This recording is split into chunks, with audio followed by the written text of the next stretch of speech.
며느리 말 한마디에 집 나온 67세 시아버지, 그리고 뒤늦게 찾아온 눈물의 진심. 67세 최병식 씨.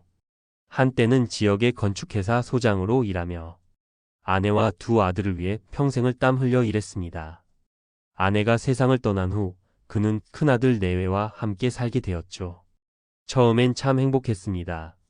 아버님, 이제 일 그만하시고 편히 쉬세요. 며느리의 다정한 말에 그는 마음이 따뜻했습니다.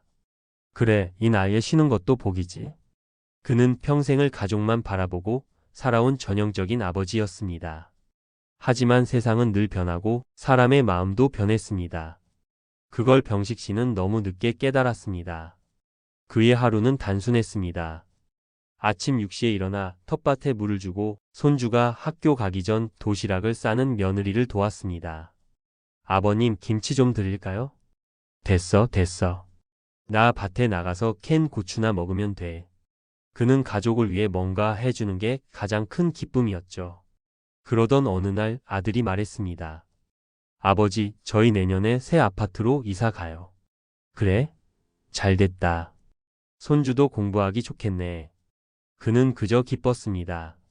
하지만 그 이사는 그의 삶에서 서서히 그를 밀어내는 시작이었습니다. 이사 후 아들은 점점 바빠졌습니다. 며느리도 회사 일을 병행하며 늘 피곤해 보였죠. 그는 괜히 눈치가 보였습니다. 아버님, 저희 오늘 회식 있어서 늦어요. 그래, 그래. 나 밥은 알아서 챙겨 먹을게. 처음엔 괜찮았습니다. 하지만 며느리의 말투가 조금씩 변했습니다. 아버님, 집 좀 깨끗이 써주세요. 아버님, 음식 냄새가 너무 배요. 아버님, 텔레비전 소리 좀 줄여주세요. 그 말들은 하나하나 칼처럼 마음을 베었습니다. 그는 말없이 리모컨을 내려놓고 방 안으로 들어갔습니다. 손주가 다녀와도 반갑게 말을 걸 수가 없었습니다. 어느 날 저녁, 식탁에 세 사람이 앉았습니다. 아들은 스마트폰을 보고 며느리는 피곤한 얼굴로 밥을 떴습니다. 아버님, 그 혹시 주무시는 방 정리 좀 하시면 좋겠어요. 왜? 짐이 많아서요. 손주가 방이 좁대요. 그래, 내가 좀 치우지 뭐. 그는 밤새 낡은 옷들과 아내의 사진을 정리했습니다. 이거 버리면 이제 진짜 혼자네. 사진 속 아내는 여전히 환하게 웃고 있었습니다. 며칠 후 며느리의 말 한마디가 터졌습니다. 아버님, 요즘은 어르신들끼리 같이 사는 쉐어하우스도 많대요. 거기 가시면 친구분들도 사귀고 좋을 것 같아요. 순간 병식 씨는 멍했습니다.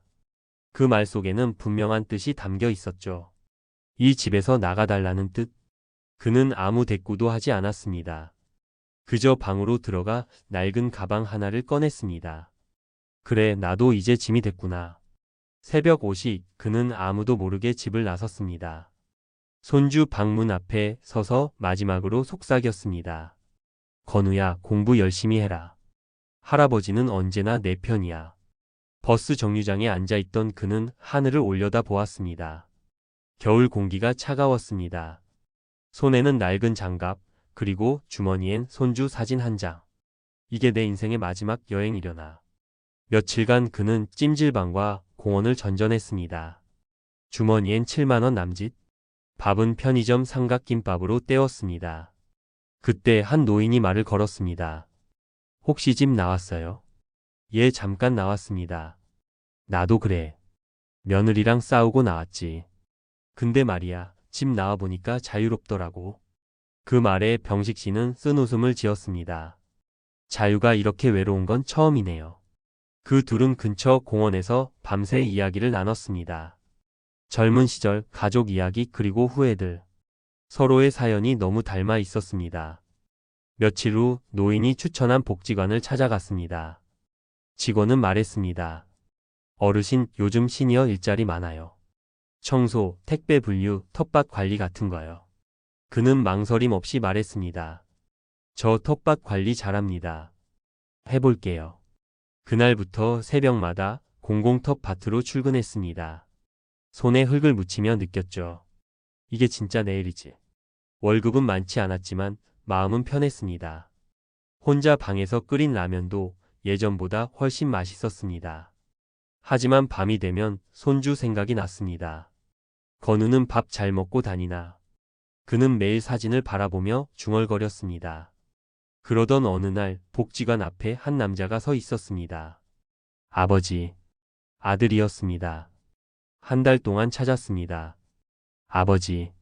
병식 씨는 말없이 아들의 얼굴을 바라봤습니다. 아들의 눈에는 눈물이 고여 있었습니다. 수진이가 그날 한 말 진심이 아니었어요. 스트레스 때문에 그랬대요. 아버지 돌아오세요. 하지만 병식 씨는 고개를 저었습니다. 아들아 괜찮다. 이젠 나도 내 인생 좀 살아보려 한다. 너희한텐 미안하지만 나한텐 이게 맞는 것 같다. 아들은 울먹이며 고개를 숙였습니다. 그래도 가끔 연락드릴게요.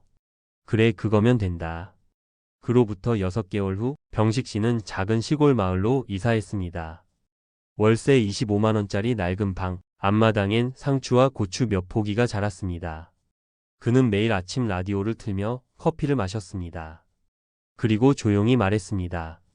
이제야 진짜 내 하루가 시작되는구나. 가끔 마을 아이들이 놀러 오면 그는 손수 키운 오이를 건네주며 웃었습니다. 이건 서울에선 절대 못 먹는 맛이지. 그의 얼굴엔 평생 본 적 없는 여유가 묻어났습니다. 봄이 되던 어느 날 편지 한 통이 도착했습니다. 보낸 사람은 며느리 수진이었습니다. 아버님께 그날 제가 한 말 정말 죄송했습니다. 그때는 저도 많이 지쳐 있었어요. 하지만 시간이 지나고 나니 아버님이 계셨던 그 시간이 얼마나 따뜻했는지 알겠어요. 손주도 매일 할아버지 얘기만 해요. 꼭 한 번만 저희 집에 와주세요. 그는 편지를 조용히 접었습니다. 눈시울이 붉어졌습니다. 하지만 그는 펜을 들어 짧게 적었습니다. 수진아 고맙다. 이젠 멀리서 응원할게. 나도 내 인생을 살아야 하니까. 늘 행복해라. 아버지 드림. 여름이 오고 텃밭은 푸르게 물들었습니다. 병식 씨는 모자를 눌러쓰고 웃었습니다. 이젠 후회도 원망도 없다. 그는 오늘도 땅을 만지며 하루를 보냅니다. 멀리서 손주의 웃음소리가 들리는 듯 했습니다. 그는 하늘을 보며 조용히 말했습니다. 아내여, 나 이제 좀 알겠어. 사는 건 결국 자기 자리에서 행복을 찾는 거였어. 며느리의 말 한마디에 집을 나왔던 67세 시아버지. 그 선택은 외로움의 시작이자 자신을 다시 찾는 여행이었습니다. 가족이 전부였던 한 남자에게. 세상은 너무 차가웠지만 그 안에서 그는 진짜 자유를 배웠습니다. 이젠 누굴 위해 사는 게 아니라 나 자신을 위해 산다. 그의 말은 지금 이 순간에도 누군가의 가슴을 울립니다. 영상 함께 공유해 주셔서 감사합니다. 이 영상이 마음을 울렸다면 구독, 좋아요 부탁드립니다. 또 새로운 영상으로 찾아뵐게요. 늘 건강하시고 행복하세요.